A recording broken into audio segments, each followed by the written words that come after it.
Se você já sentiu que alguém parecia normal demais, talvez este vídeo ajude a entender o porquê. Existe um tipo de perigo que não anuncia sua chegada. Ele não grita, não ameaça, não se impõe pela força. Ele se senta ao seu lado, conversa com naturalidade, sorri no momento certo e desaparece sem deixar rastros emocionais. É exatamente por isso que ele é tão difícil de identificar. Pessoas verdadeiramente perigosas raramente parecem perigosas. Elas parecem comuns, excessivamente comuns. A mente humana foi treinada para reconhecer ameaças óbvias, tons agressivos, comportamentos explosivos, impulsividade visível. Mas quando o risco se apresenta em silêncio, camuflado em hábitos banais, nosso cérebro baixa a guarda.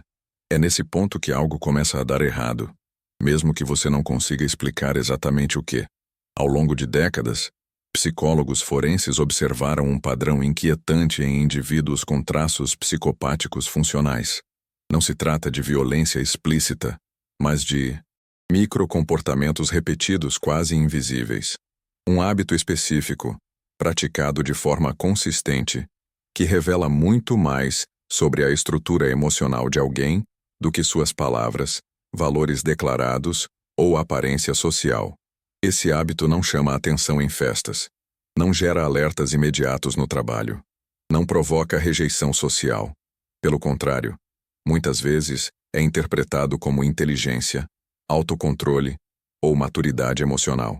É por isso que ele passa despercebido, e é por isso que quando finalmente percebido, geralmente já é tarde demais. O mais perturbador não é a existência desse comportamento, mas o fato de que convivemos diariamente com pessoas que o praticam sem nunca questionar. Amigos, colegas, parceiros, gente que você confiaria informações pessoais, fragilidades, decisões importantes. Gente que parece ouvir, mas na verdade observa. Que parece sentir, mas apenas calcula. A psicopatia moderna não vive à margem da sociedade. Ela se adapta, aprende, refina estratégias. Ela entende regras sociais não para respeitá-las, mas para utilizá-las como ferramentas. E esse hábito oculto é uma das engrenagens centrais desse funcionamento. Talvez neste momento você esteja tentando lembrar de alguém, ou talvez esteja sentindo um leve desconforto sem motivo aparente. Esse incômodo é importante. Ele indica que sua intuição reconhece padrões antes da sua consciência.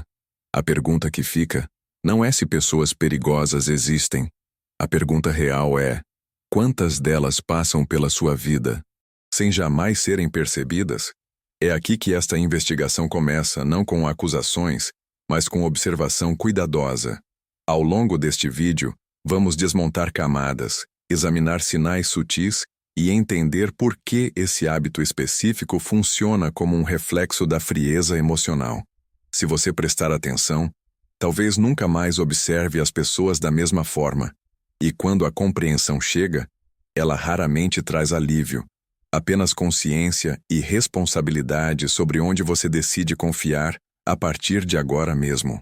O hábito começa de forma tão discreta que dificilmente é interpretado como um sinal de perigo. Ele aparece em conversas simples, em momentos cotidianos, quando ninguém está em alerta. Trata-se da forma como certas pessoas observam reações emocionais sem jamais se envolver nelas. Elas escutam histórias difíceis sem alterar o tom de voz, sem microexpressões espontâneas, sem aquele reflexo corporal que denuncia empatia genuína. Não é frieza declarada, é ausência silenciosa de resposta emocional. Na maioria das vezes isso é confundido com maturidade. Dizemos que aquela pessoa é forte, controlada, racional. Em uma cultura que valoriza autocontrole, esse comportamento chega a ser elogiado. O problema é que, por trás dessa neutralidade constante, existe algo que não se ajusta ao funcionamento emocional típico. Pessoas emocionalmente saudáveis reagem, mesmo que tentem esconder. O corpo reage antes do discurso. O hábito oculto ignora isso completamente. Esse padrão aparece quando alguém relata dor, perda ou vulnerabilidade. Enquanto pessoas comuns demonstram sinais mínimos de conexão, um ajuste no olhar, uma mudança na respiração um silêncio carregado, o indivíduo perigoso mantém estabilidade absoluta. Ele não se apressa, não se inquieta, não se contamina emocionalmente. Ele observa, e essa observação não é passiva, é analítica. O mais inquietante é que essa postura não gera rejeição. Pelo contrário, ela costuma gerar confiança. Quem sofre tende a interpretar a ausência de reação como segurança. Ele aguenta me ouvir. Ela não se abala. Posso contar tudo.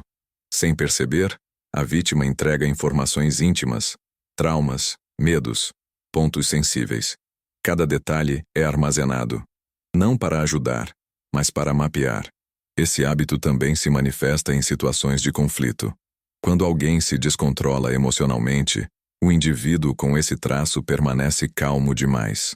Não tenta acalmar de verdade, não busca resolver. Ele deixa o outro exposto.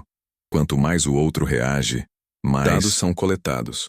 O hábito não é o silêncio em si, mas o uso estratégico desse silêncio.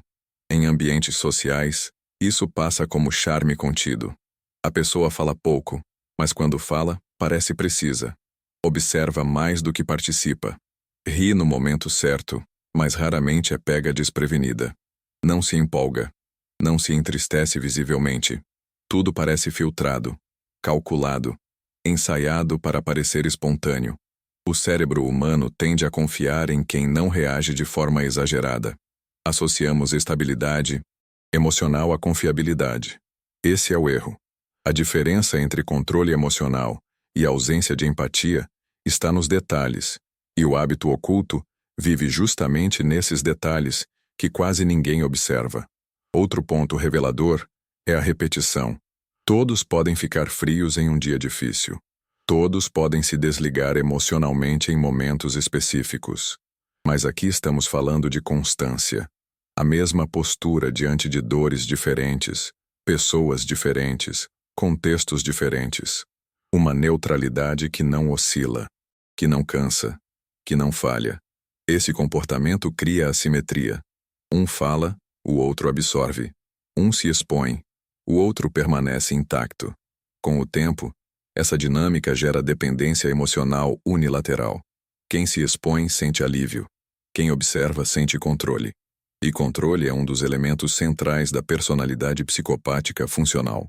É importante entender que esse hábito não envolve agressão direta. Ele não machuca de imediato. Ele prepara o terreno. Ele permite que o indivíduo perigoso saiba exatamente quando agir, quando recuar, quando manipular, quando desaparecer. Nada é impulsivo.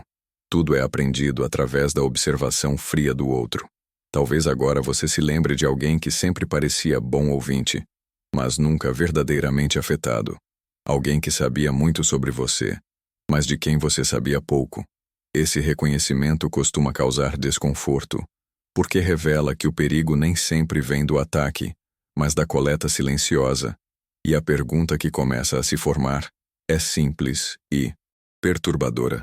Quantas vezes você confundiu a ausência de empatia com força emocional, sem perceber que estava sendo estudado? Para entender por que esse hábito é tão revelador, é preciso sair do campo moral e entrar no funcionamento do cérebro. A ausência de reação emocional consistente não é apenas um traço de personalidade. Em muitos casos, ela reflete um processamento neuropsicológico diferente, especialmente nos circuitos ligados à empatia, reconhecimento emocional e recompensa social. Em pessoas emocionalmente típicas, ouvir o sofrimento de alguém ativa automaticamente regiões cerebrais associadas à dor compartilhada. Há uma simulação interna do estado do outro. Mesmo quando tentamos manter postura racional, o corpo reage. Microtensões, mudanças sutis na expressão facial, variações no ritmo respiratório. Essas respostas não são escolhas conscientes. Elas acontecem porque o cérebro social humano evoluiu para a conexão. No indivíduo com traços psicopáticos funcionais, esse circuito opera de forma reduzida ou instrumentalizada. Estudos em neurociência mostram menor ativação em áreas relacionadas à empatia afetiva, enquanto regiões ligadas ao planejamento e ao controle permanecem altamente ativas. Em termos simples, O sofrimento do outro não gera ressonância emocional, mas informação útil. É aqui que o hábito oculto ganha sentido. O silêncio emocional não é esforço, não é disciplina, é economia cognitiva. Não há custo interno em ouvir dor, medo ou vulnerabilidade. Por isso, a postura se mantém estável. Por isso não há desgaste. O indivíduo observa sem ser afetado, porque não há espelhamento emocional acontecendo. Outro ponto crucial é o sistema de recompensa. Em cérebros típicos, ajudar alguém em sofrimento ativa sensações de alívio e conexão. No cérebro psicopático funcional, a recompensa vem de outro lugar, do controle, da previsibilidade, da vantagem estratégica. Cada informação emocional recebida aumenta a capacidade de antecipar comportamentos futuros. Isso gera sensação de domínio, que substitui a empatia como fonte de satisfação. Essa diferença explica por que o hábito é constante. Não depende de humor, cansaço ou contexto. Ele aparece em diferentes ambientes porque faz parte da estrutura, não da intenção momentânea. Não é que a pessoa escolha não sentir. Ela simplesmente não sente da mesma forma. Quando esse funcionamento encontra ambientes sociais que valorizam racionalidade extrema, o comportamento é reforçado. A frieza vira virtude. O distanciamento vira maturidade. O silêncio vira inteligência emocional. A ciência chama isso de camuflagem adaptativa. O traço perigoso se disfarça de qualidade socialmente desejável. Se algo aqui começou a fazer sentido para você, permaneça até o fim. O que vem a seguir pode mudar sua forma de observar as pessoas. É importante diferenciar esse padrão de introversão ou timidez. Pessoas introvertidas sentem intensamente, apenas expressam menos. Pessoas tímidas reagem internamente, mesmo quando parecem quietas. No hábito que estamos analisando, não há reação interna equivalente. O silêncio não esconde emoção, ele revela sua ausência. Outro elemento científico relevante é a leitura emocional cognitiva. Muitos indivíduos com traços psicopáticos conseguem identificar emoções alheias com precisão, mesmo sem senti-las. Eles reconhecem tristeza, medo, insegurança, mas como um analista reconhece dados, não como alguém envolvido reconhece dor. Essa habilidade aumenta o perigo, porque permite manipulação precisa sem culpa associada. O hábito oculto funciona então como um radar. Quanto mais o outro se expõe, mais o mapa emocional fica completo. Com esse mapa, o indivíduo perigoso sabe exatamente onde pressionar, quando recuar, quando oferecer apoio falso e quando desaparecer. Nada é improvisado. Tudo é calculado com base em informações fornecidas voluntariamente pela vítima. Esse funcionamento também explica por que confrontos diretos raramente funcionam. Como não há envolvimento emocional real, não há culpa, vergonha ou arrependimento que interrompam o comportamento. A pessoa pode até simular essas emoções se for útil, mas internamente permanece intacta. O desconforto que você sente ao compreender isso é legítimo. Ele surge porque desmonta uma crença profunda, a de que ouvir em silêncio é sempre um sinal de cuidado. A ciência mostra que, em alguns casos, é o oposto. É coleta fria de dados emocionais. A pergunta final deste bloco não é científica, mas prática. Se você soubesse que alguém escuta sua dor não para se conectar, mas para aprender a controlá-lo, você ainda se abriria da mesma forma? Quando o hábito se repete ao longo do tempo, ele deixa de ser apenas uma característica e passa a funcionar como estratégia. A pessoa não reage hoje, não reage amanhã, não reage quando o contexto muda. Essa constância cria previsibilidade emocional ao redor dela, enquanto preserva a opacidade interna. Aos poucos, os outros aprendem que podem se expor sem provocar impacto. Esse desequilíbrio transforma conversas em coleta e relações em laboratório. O silêncio não é vazio, é ferramenta. Ele permite observar padrões, testar limites, medir respostas e ajustar comportamentos futuros com precisão fria e paciente ao longo de interações repetidas sociais. Com o tempo, esse padrão cria uma assimetria profunda de poder psicológico. Um lado entrega emoções, histórias e fragilidades. O outro permanece imune, intacto, sempre um passo atrás do espelho. O hábito vira um método de predar sem agressão visível. A pessoa perigosa aprende exatamente quais temas desestabilizam, quais elogios cedam, quais silêncios pressionam. Nada é espontâneo. Cada interação serve para calibrar domínio. Quando o outro percebe, já está condicionado a falar mais e esperar menos, confundindo exposição com vínculo verdadeiro. Isso reforça a dependência emocional unilateral ao longo de vínculos prolongados em contextos sociais variados e repetidos com frequência constante. Em ambientes profissionais, o hábito se manifesta como liderança fria e escuta estratégica. A pessoa deixa colegas desabafarem, observa conflitos, registra fraquezas e nunca revela as próprias. Em momentos decisivos, usa essas informações para influenciar decisões sem parecer envolvida. No campo afetivo, o mecanismo é ainda mais sutil. A confiança cresce rápido porque a vítima sente alívio ao falar.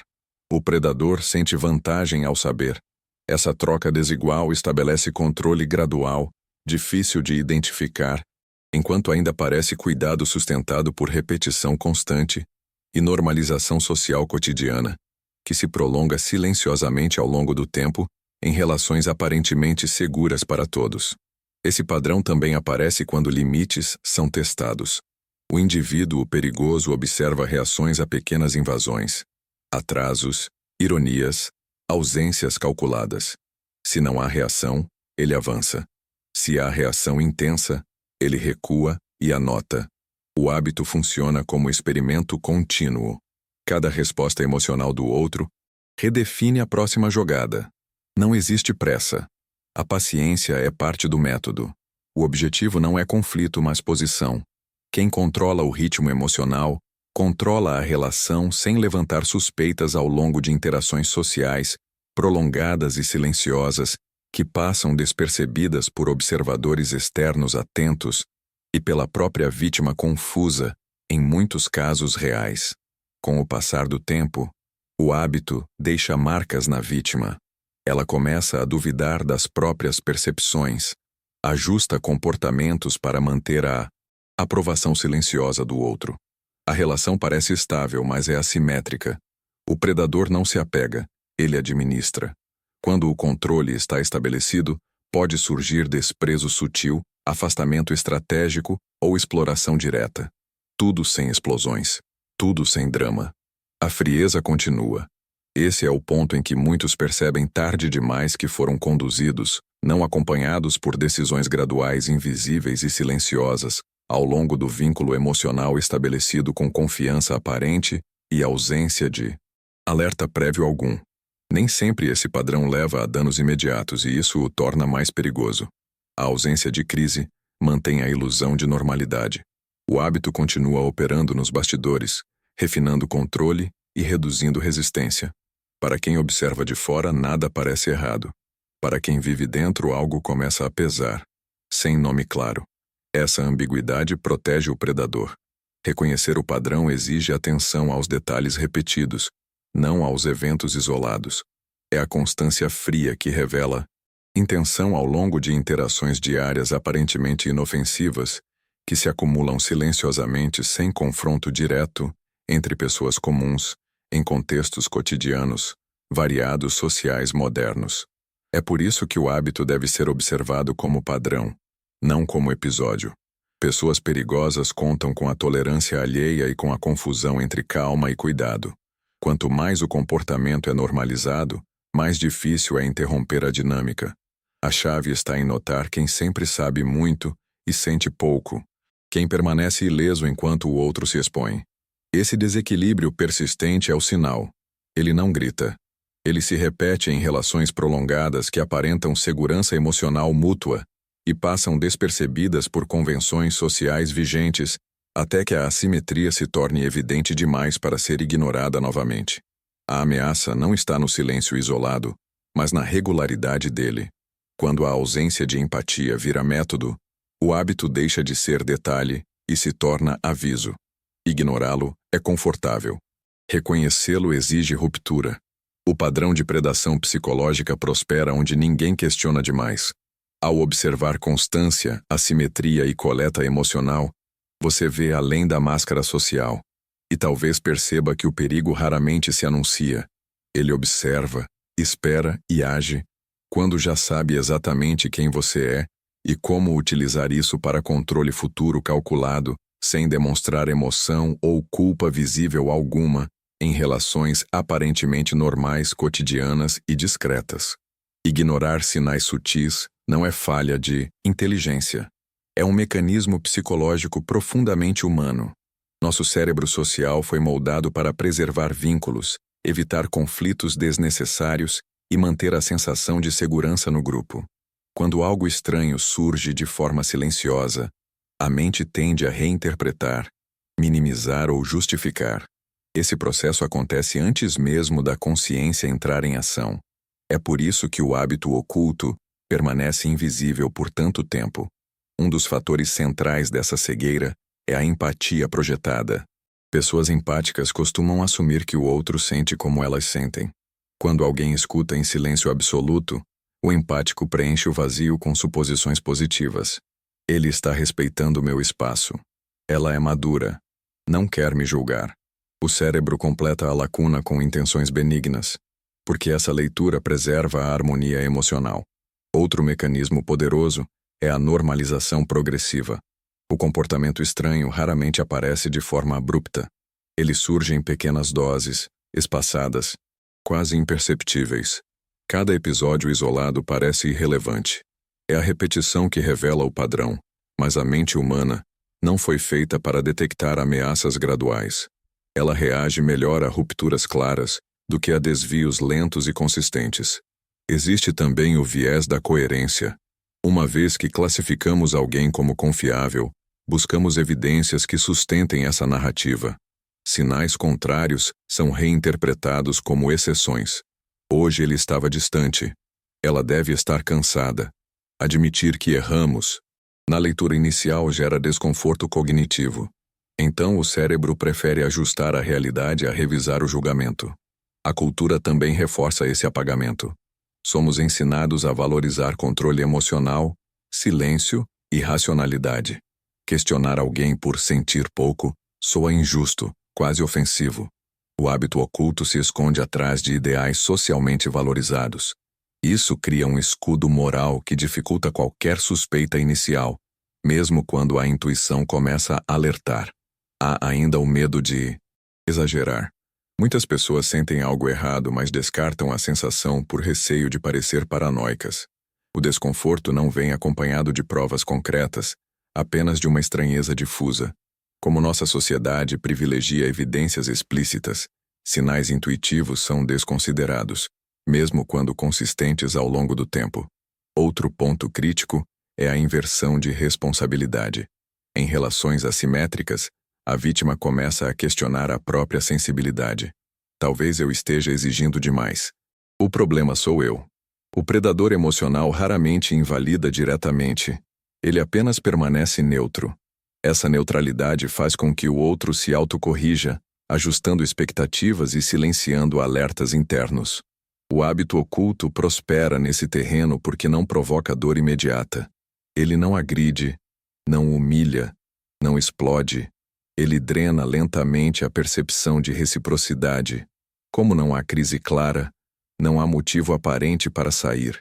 A ausência de conflito é interpretada como estabilidade, quando, na verdade, é a ausência de envolvimento genuíno. Ignorar os sinais também está ligado ao investimento emocional já feito. Quanto mais tempo, histórias e confiança foram depositados, mais difícil é admitir que algo fundamental está errado. O cérebro evita perdas simbólicas. Reconhecer o padrão implicaria reavaliar memórias, decisões e vínculos. É mais fácil seguir em frente fingindo normalidade. Esse processo explica por que tantas pessoas só percebem o perigo quando a relação termina ou quando o dano já ocorreu.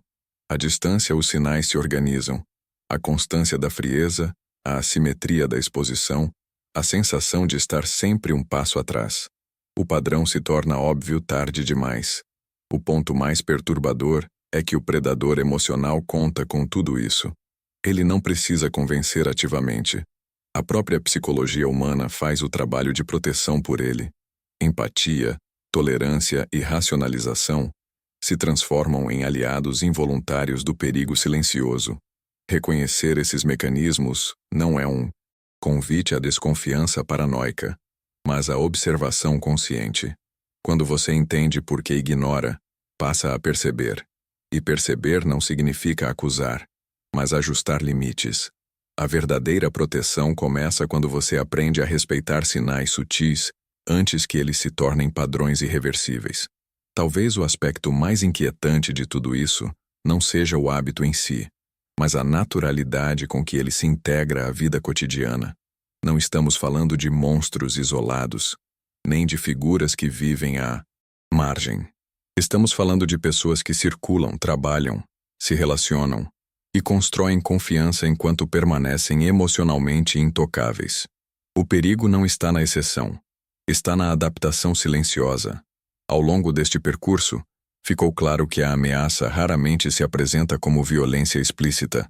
Ela se manifesta como ausência de empatia real, ausência de reciprocidade emocional, ausência de impacto interno diante da dor alheia. Quando esse vazio se repete, quando se torna padrão, ele deixa de ser detalhe e passa a ser estrutura. A psicopatia funcional não precisa destruir para vencer. Ela apenas observa, aprende e espera. Enquanto o outro sente, ela calcula. Enquanto o outro se expõe, ela se preserva. Esse desequilíbrio não gera alarme imediato porque não dói de forma clara. Ele apenas esvazia, aos poucos, a sensação de conexão genuína. É desconfortável aceitar que nem todo silêncio é respeito, que nem toda calma é maturidade, que nem todo bom ouvinte está ali para cuidar. Mas ignorar essa possibilidade é escolher permanecer vulnerável a padrões que se alimentam justamente da nossa boa-fé emocional. Isso não significa viver em constante suspeita, nem enxergar ameaça em todo comportamento reservado. Significa observar constâncias, não episódios. Significa perceber assimetrias persistentes, não dias difíceis. Significa respeitar aquela sensação incômoda que surge quando alguém sabe tudo sobre você, mas você nunca atravessou realmente a superfície dele. Talvez o mais perturbador não seja que pessoas perigosas existam. Talvez seja o fato de que, na maioria das vezes, elas nunca precisem se revelar. Elas apenas passam, coletam e seguem intactas, enquanto os outros tentam entender o que sentiram de errado. Se esse conteúdo te fez pensar diferente sobre a mente humana, inscreva-se. Aqui nós exploramos o que quase ninguém quer enxergar. No fim, a pergunta que fica não é quem são eles, mas o quanto estamos dispostos a observar antes de confiar. Porque o verdadeiro perigo raramente anuncia sua presença. Ele se adapta ao silêncio que aprendemos a chamar de normal.